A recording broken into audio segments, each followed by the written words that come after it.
5, Yuki. You made her blur, Ronald. Jeez. Sorry, ranjangnya lagi berantakan jadi harus diblurrin. Jadi happy birthday Yuki. Gue karena hari ini ulang tahun Yuki, gue minta izin misalnya sharing gue bisa dalam bahasa Inggris biar untuk pertama kali dia bisa dia bisa ngerti 100% kalau boleh ya. Tapi nanti bagian sharingnya kita pakai bahasa Indonesia gitu. Soalnya sharing gue juga cuma singkat. So today I want to talk about the love story of Jacob and Rachel. Ya. Gue yakin semuanya udah tahu tentang cerita mereka, tapi hari ini nggak apa-apa ya, kita bahas lagi si Yakub dan Rahel ini. So Jacob is Isaac's son, and Isaac is Abraham's son. So basically, Jacob is Abraham's grandson. Yeah. And so at this time, Isaac told Jacob to go find a wife. But specifically, he wanted Jacob to marry one of his cousins, right? Because back then that was allowed. I mean, that was common. And so he told Jacob to go to his uncle's house, Laban, and marry one of his daughters, right? So that's the setting. And so gue ambil dari Kejadian 9 ayat 1-30, tapi gue persingkat ya. So this is just a bit of the summary, right? So he was on his journey to go to Laban's house. And when he arrived near Laban's house, he met with a number of shepherds. And while Jacob was talking with the shepherds, Rachel came with her father's sheep. It was her job to take care of the sheep. Then Jacob saw Rachel and Laban's sheep. So he went to the well and rolled the stone from its mouth. Then he watered Laban's sheep. Yang ayat 29, 9 itu ya. And okay, so when it says Jacob saw Laban's daughter Rachel,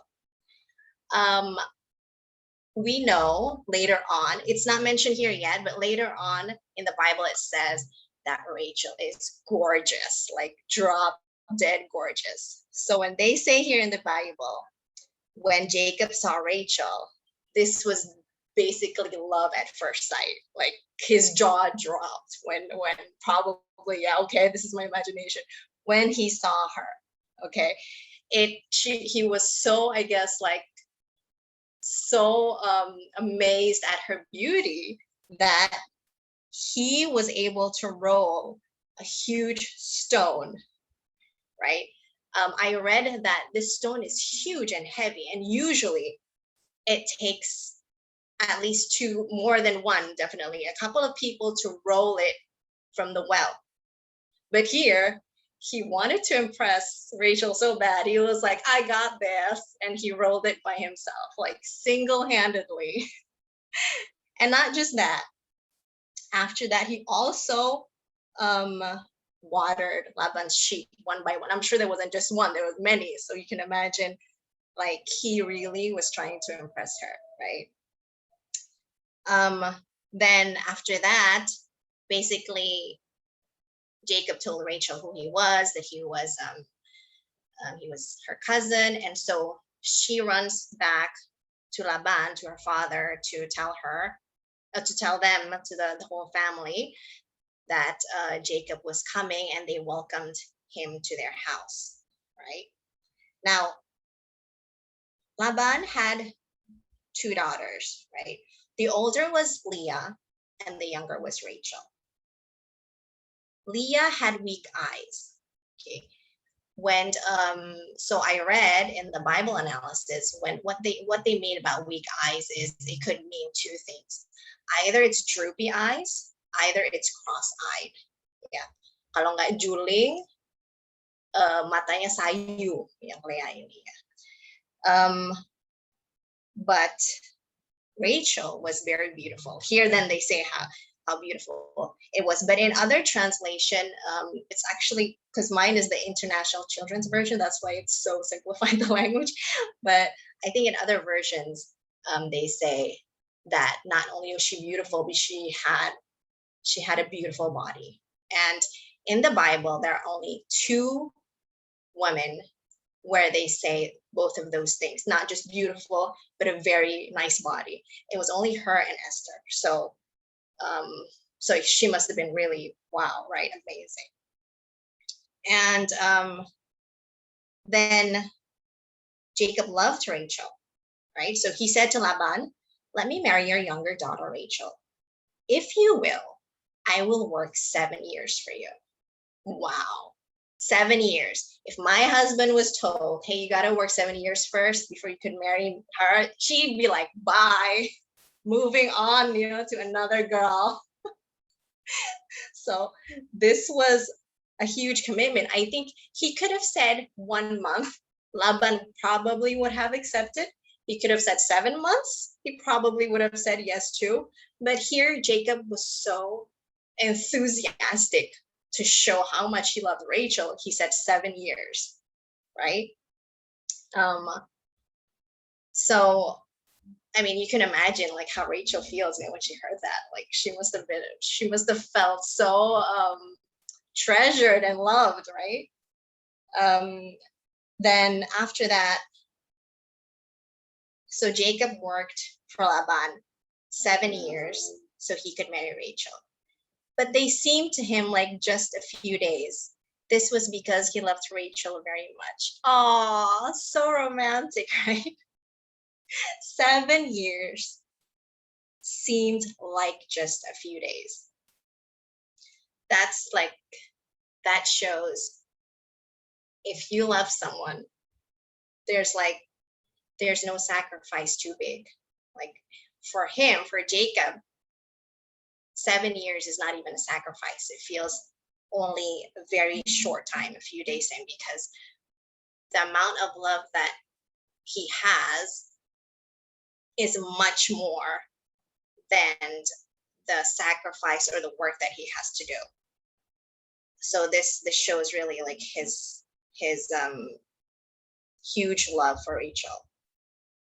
But okay, so we know the story. After 7 years, when it was their wedding night, he was tricked by Laban, right? Because on their wedding night, it was actually Leah who was there, and he only found out in the morning that Laban had given the sister to Jacob. And Jacob, when he woke up and saw Leah on his bed, okay, of course, background, there was no electricity back then, okay, so maybe this is possible. And then he was shocked, right? He said, what have you done to me? I worked hard for you so that I can marry Rachel. Why did you trick me? And Laban explained that in their tradition, the older daughter has to marry first before the younger one can. But, he stayed silent throughout the 7 years, didn't tell him about this rule. But okay, so anyway, and then he says, I will give you Rachel to marry also, but you must serve me another 7 years. So can you imagine? He already waited 7 years, and then Laban asked him to work for him another 7 years just so that he could be with Rachel. And it says, so Jacob did this and completed the week with Leah. Then Laban gave him his daughter Rachel as a wife. And Jacob loved Rachel more than Leah. Jacob worked for Laban for another 7 years. So in total, he worked for 14 years in order to have Rachel as his wife. Okay, so from this story, I mean, it's not a perfect love story, but I feel like it's one of the most romantic ones in the Bible. And from here, I learned that if you have an immense amount love for someone, you don't feel any burden to do things for them. You don't feel like it's a chore or it's a task to do things for them, like here in Jacob. But at the same time, so Jacob's love, like if we say like there's a cup, the love cup that I talked about last week. If there was a cup of love, Jacob's cup was really full, completely full with love. But that is really thanks to the love at first sight, right? So, you know, when he saw how beautiful Rachel was, like his love cup just like overflow with love. So I think in our marriage, I hope that in our marriage that would be the case, right? But we know that maybe in the first year of marriage, our cup of love is that much. But I think after 5 years, after 10 years, that love at first sight will not help us. That love at first sight is gone already, right? And that cup maybe is not, it won't be as full, right? And so sometimes if that cup isn't full, sometimes doing things for your spouse, things that you don't like to do, just like Jacob, I'm sure he didn't like working for 7 years. So doing things for your spouse that you don't love to do can become like a chore, right? Like for example, like, oh my gosh, like, oh, my husband has to get up early tomorrow morning. I have to get up early to make him breakfast. Oh, what a chore. It's like, oh my gosh, I don't want to do it. So what can we do to be like Jacob, to have that cup full? It's hard to maintain a full cup if you only depend on your spouse or your family to fill that cup for you, right? And so you really have to tap on the source from God's love, because God has given us overflowing love. So we take some of that overflowing love and we fill our cup with it, because after, you know, the first 5 years of marriage, it's going to empty really fast, that cup of love, right? And so we need we can't expect our spouse maybe to also be like Jacob all the time, to be like always like full of love for us, because they're also humans and they're not perfect. So we need to constantly have a relationship with God so that we can ask his help for our cup to be full. When our cup is full, we can give to our family, especially, right? And so in that way, I hope that we would be willing to do things for our spouse, but it would seem like it's not a burden, it's not a sacrifice, but we do it because we love them so much, right? And that's it. That's the end of the love story. And so I also want to hear, hi.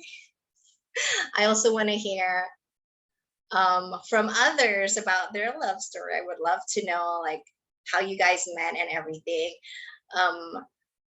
Ini kalau yang mau sharing aja gitu ya tentang kisah cinta mereka.